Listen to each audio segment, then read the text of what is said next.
You can't become playful and therefore creative if you're under your usual pressures, because to cope with them, you've got to be in the closed mode, right? So you have to create some space for yourself away from those demands. It's been a long time, but we're finally building my own creative space / office. Roll the new intro.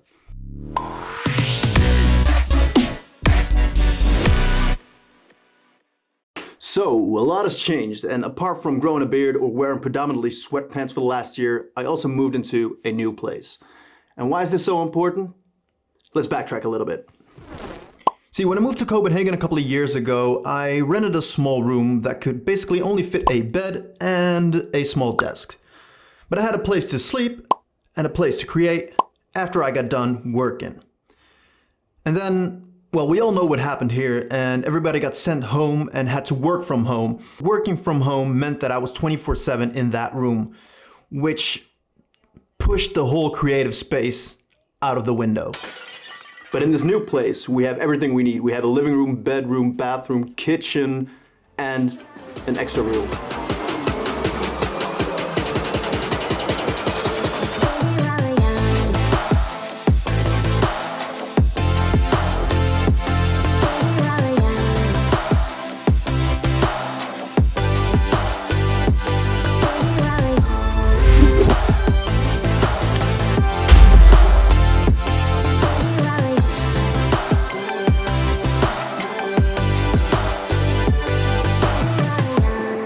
And this is it, the new office. So let's go over the process, the things I invested in and why, and the things I want to invest in the near future. This whole project took me about a week minus all the days I had to wait for the things to get delivered. After cleaning out this room, we painted 3 out of the 4 walls this dark peacock bluish color.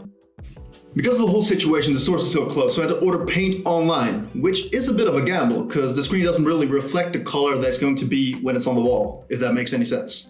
There's absolutely no science behind the color I chose. I just saw this in a catalog once and I just thought it looked cheap. Now, you may have noticed all these shelves hanging around the room.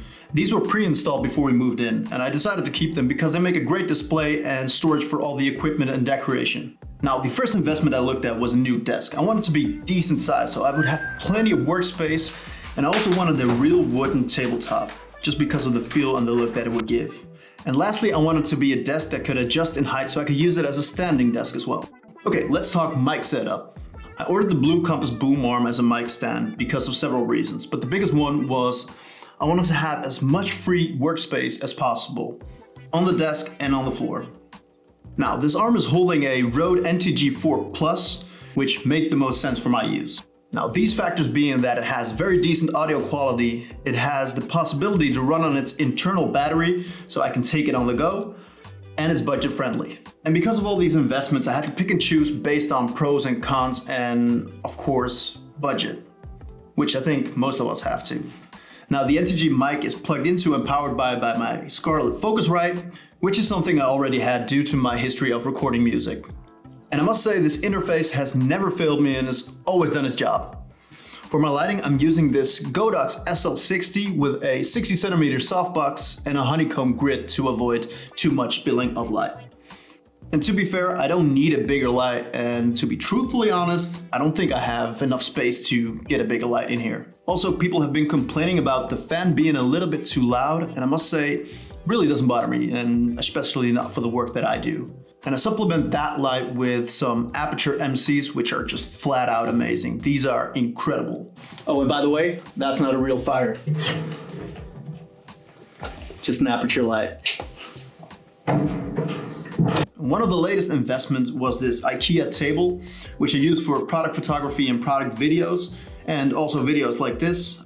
I just clamp on the Blue Compass, put my camera on a tripod, and then I connect it to my desktop monitor so I have a camera monitor. Because we all know the Sony a7 III doesn't have the flip out screen.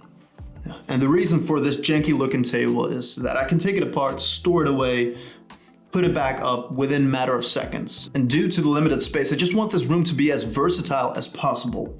Now, upcoming investments, things I want to invest in later are some decent sound panels. These some sound panels I made myself, and the room still sounds a bit wet. And I would love to have one of them paper background systems you can roll down different colors. think that just would be awesome for videos and photos and whatnot.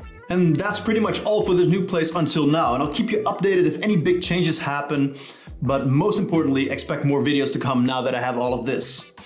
Please let me know what you think. Maybe you have some tips, maybe you have a question, just drop them down below. I'll read and reply on every single comment. Feel free to subscribe and show some love to the like button. Stay safe, and I'll catch you in the next one.